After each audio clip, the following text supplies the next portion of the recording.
جب اس زمین پہ اللہ کے ولی امام علی علیہ السلام کی آمد کا وقت قریب آیا تو تاریخ گواہ ہے 30 عام الفیل 11 رجب کو امام علی علیہ السلام کی والدہ بی بی فاطمہ بنت اسد خانہ کعبہ کے قریب آتی ہیں اور دیوار پر ہاتھ رکھ کر کہتی ہیں کہ اے اللہ اپنے ولی کا ظہور فرما۔ تو بس دیوار کعبہ کا ٹوٹنا تھا اور امام علی علیہ السلام کی والدہ کا اندر داخل ہونا تھا۔ یہ منظر حضرت عباس عبد المطلب دور سے کھڑے ہو کر دیکھ رہے تھے۔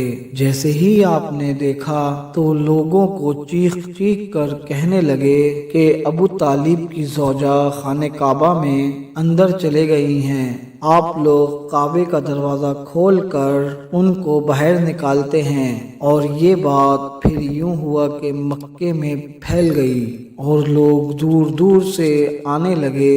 ابو طالب کی زوجہ جن کے پیٹ میں بچہ تھا خانہ کعبہ کے اندر، وہ بھی دیوار سے سب لوگ مل کر خانہ کعبہ کے دروازے کو کھولنے کی کوشش کر رہے تھے، مگر کسی سے بھی دروازہ نہ کھلا۔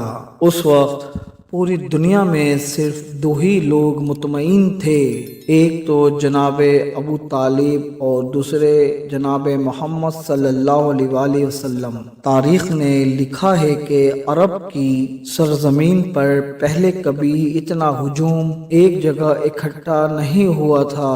تو بس تاریخ 13 رجب 30 عام الفیل سب لوگ کھڑے ہو کر خانہ کعبہ کو دیکھ ہی رہے تھے کہ اتنی دیر میں دیوار کعبہ ہلنے لگی اور وہی شغاف پھر سے ظاہر ہوا۔ سب لوگ حیرت سے دیکھ رہے تھے۔ اتنے میں حضرت ابو طالب فرمانے لگے، اے محمد جاؤ دیکھو۔ اللہ کے رسول اپنے مبارک قدموں سے خانہ کعبہ کے اندر جیسے ہی پہنچے تو دیکھا ایک بچے کے نور سے پورا خانہ کعبہ چمک رہا ہے۔ آپ نے دیکھا کہ امام علی کی والدہ پریشان ہیں، تو رسول اللہ صلی اللہ علیہ وآلہ وسلم نے فرمایا کہ اے میری ماں، آپ غمزدہ کیوں ہیں؟ تو بی بی فاطمہ بنت اسد فرمانے لگیں کہ اے میرے بیٹے محمد، اللہ نے جیسے ہی اس بچے کا ظہور کیا تب سے لے کے یہ بچہ نہ تو روتا ہے اور نہ دودھ پیتا ہے۔ تو اللہ کے رسول نے مسکرا کر جیسے ہی بچے کو گود میں لیا تو وہ بچہ مسکرا کر اپنی آنکھیں کھول لیتا ہے۔ تو پھر اللہ کے رسول نے اپنی زبان مبارک امام علی علیہ السلام کے منہ میں دی اور امام علی علیہ السلام رسول اللہ کی زبان مبارک کو چوسنے لگے۔ پھر جیسے ہی رسول اللہ اپنی گود میں امام علی علیہ السلام کو لے کر باہر آتے ہیں تو سارا عرب اس بچے کے نور سے فضیلت کو دیکھ کر جھومنا شروع ہو جاتا ہے اور لوگ پوچھنے لگتے ہیں اور آپس میں باتیں کرنے لگتے ہیں کہ اس بچے کا نام کیا ہے۔ تو اتنے میں اللہ کے رسول فرماتے ہیں، اے لوگوں، اس طرح سے آج سے پہلے کبھی کوئی بچے کی ولادت نہیں ہوئی۔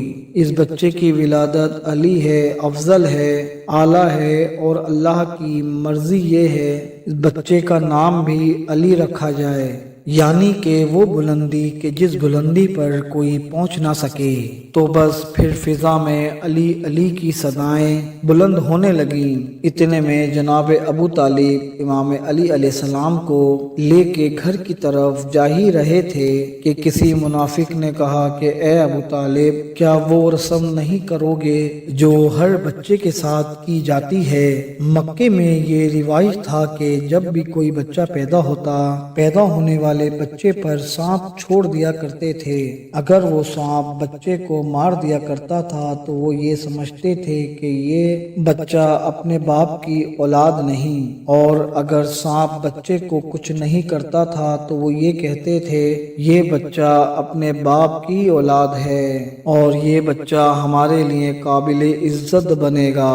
تو جناب ابو طالب نے اللہ کے رسول کو دیکھا اور پھر امام علی علیہ السلام کو دیکھا رکھا اور ایک جگہ جناب امام علی علیہ السلام کو رکھ کر کہنے لگے لاؤ اس سانپ کو جس پر تم فخر کرتے ہو، اور اس سانپ کو پھر چھوڑا گیا۔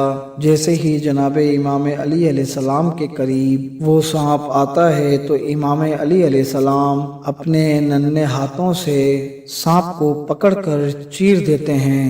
بس پھر سب لوگ زور زور سے کہنے لگے کہ بچے نے تو سانپ کو ہی چیر دیا۔ عربی زبان میں سانپ کو کہتے ہیں حیا، اور کسی چیز کے چیر کر پھاڑنے کو کہتے ہیں درہ۔ درہ درہ کہ بچے نے تو سانپ کو چیر دیا۔ اور پھر یہ آواز فضا میں گونجنے لگی، اور فضا میں گونج کر یوں معلوم ہونے لگی کہ جیسے کہ کوئی کہہ رہا ہو حیدر۔ اس آواز کو سن کر آپ کی والدہ بی بی فاطمہ بنت اسد آسمان کی طرف دیکھ کر کہنے لگیں یہ میرا بچہ حیدر ہے، شیر جو کہ سانپ کو چیر کے 2 ٹکڑوں میں تقسیم کر دیتا ہے۔ سلام ہو اللہ کے ولی امام علی علیہ السلام پر، سلام ہو ان کی شجاعت پر، ان کی ثقافت پر اور ان کی امامت پر، سلام ہو ہر اسی شخص پر جو امام علی علیہ السلام کی فضیلت سن کر خوش ہوتا ہے۔